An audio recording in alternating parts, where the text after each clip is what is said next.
This morning we have new information from U.S. border officials now reporting a spike in the number of migrants crossing the border. Thanks for being here at 6 a.m. I'm Eric Connert. And I'm Neda Iranpour. Glad you're joining us here. So this latest data comes as Title 42 set to expire next month. CBS 8's Dana Marie McNichol live in San Ysidro now to tell us what U.S. Customs and Border Protection agents are now saying. Dana Marie, what are they seeing there?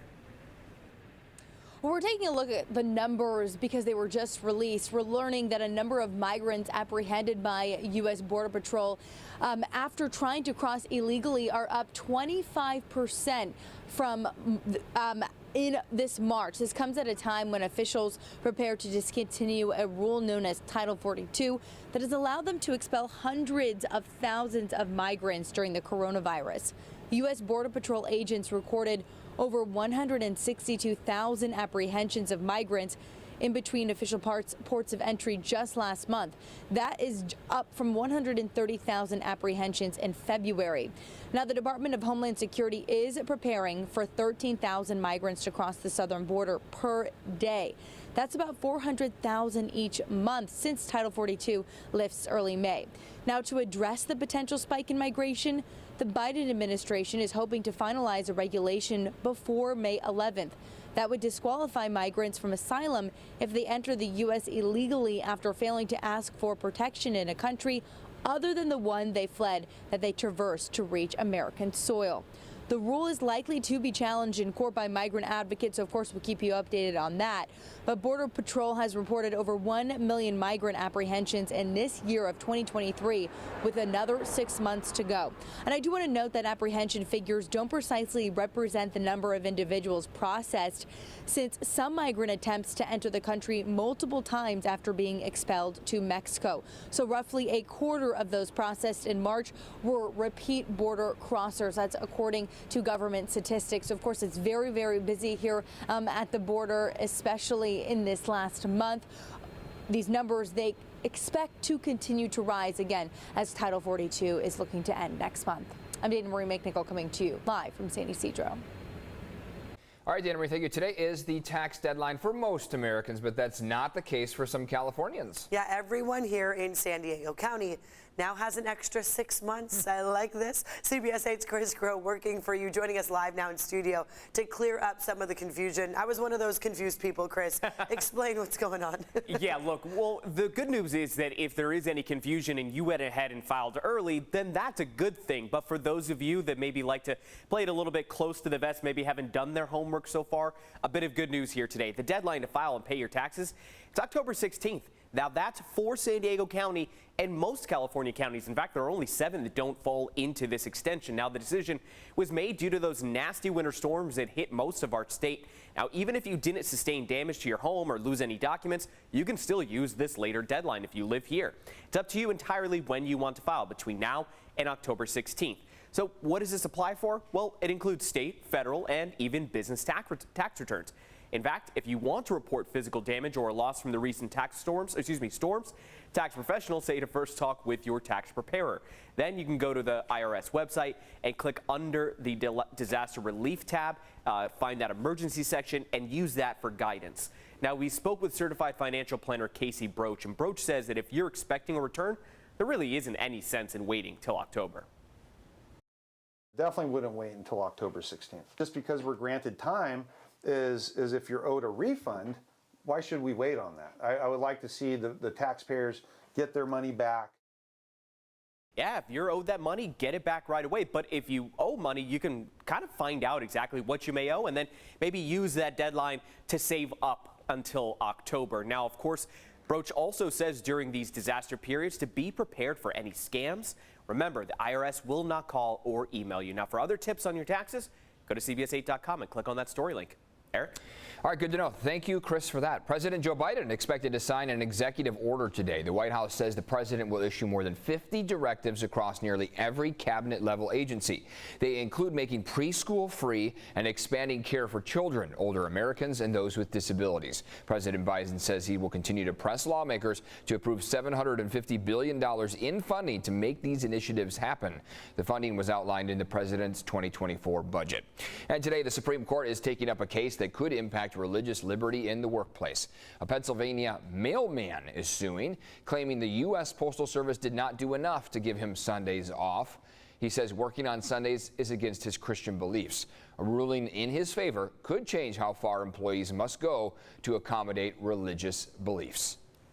And this morning, this 84-year-old man who you see right here in Kansas City, Missouri, facing felony charges, accused of shooting this teenager, 16-year-old Ralph Yarl.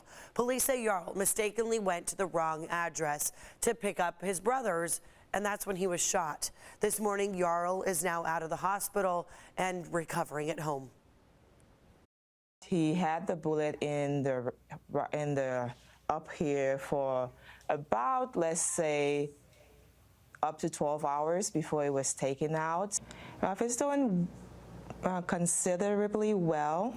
Physically, mornings are hard, but his spirits are in a good place. And that is his mother speaking. You can watch the full interview with Yarl's mother on CBS Mornings at 7 a.m. Meantime, a warrant is now out for Andrew Lester's arrest. Lester told police he thought somebody was breaking into his house and that no words were exchanged before the shooting. But prosecutors say there was a racial component to this incident. In Alabama now, police say they now have strong leads in finding the person who killed 4 people at a teenager's birthday party. More than 30 others were injured that night.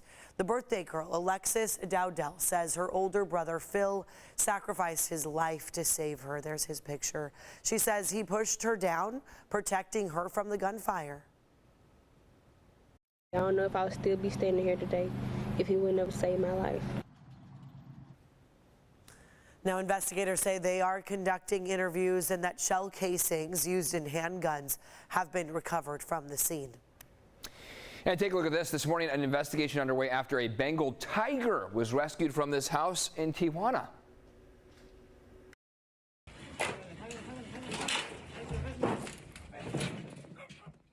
Yeah, the tiger was trapped and roaming inside of an abandoned house.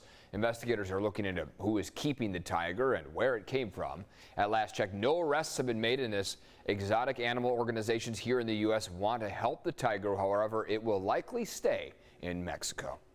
Taking a peek outside here on this Tuesday morning as you wake up here. Another great day in store, Evan? Yes. Say it isn't so. We called it the Meh Monday, and what do you, I don't know, terrible Tuesday? I don't know. You got more cloudy skies in store for Tuesday. We do know that many people who maybe don't want to be quite as at risk of any UV exposure enjoy getting their workout in the morning when we have the dense layer of clouds. The thing is, today you can get your workout in the morning, in the afternoon, in the evening, and you probably will be under a sizable number of clouds. We do have the hope that the farther east you go, we'll get a little glimmer of sunshine in there.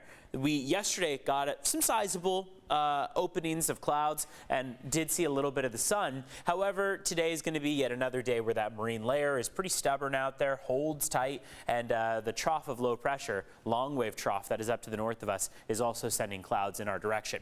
Wind is the theme. Across the mountains and deserts, we continue to hold on to a wind advisory as well. Here's the setup on satellite radar, but that wind advisory is what is most notable in terms of your watches, warnings, and advisories. That's the only thing in play through 5 a.m. tomorrow, and that means that Wednesday, tomorrow, it'll serve as more of a transitionary day, away from the cloudy skies, the colder temperatures, the wind, and toward drier conditions and warmer temperatures. Temperatures are going to warm, skies are going to clear to end the week. That's mainly going to be that Friday, Saturday boost that we'll see. But Thursday is also a pretty warm one out there. But for today, cloudy day with only partial clearing likely. Julian is going to see some wind gusts climb from the 20-mile-per-hour range to the 30s, sustained speeds from the teens to the low 20s, all as onshore flow prevails. But once that ridge starts to move in and that trough exits to the east, take a look at the climb we see between now and Friday of your afternoon highs, with Friday and Saturday being those two notable days, dropping down on the back end, headed back toward that cooler than average range by the beginning of next week. Now for traffic, we want to show you what our border wait times are looking like from CBP. It's 150 minutes for the general line at the San Ysidro Port of Entry and 100 minutes for the general line line at the Otay Mesa port of entry. You can find more on your traffic conditions on our local highways. It's CBS8.com/traffic to get the latest. Back to you.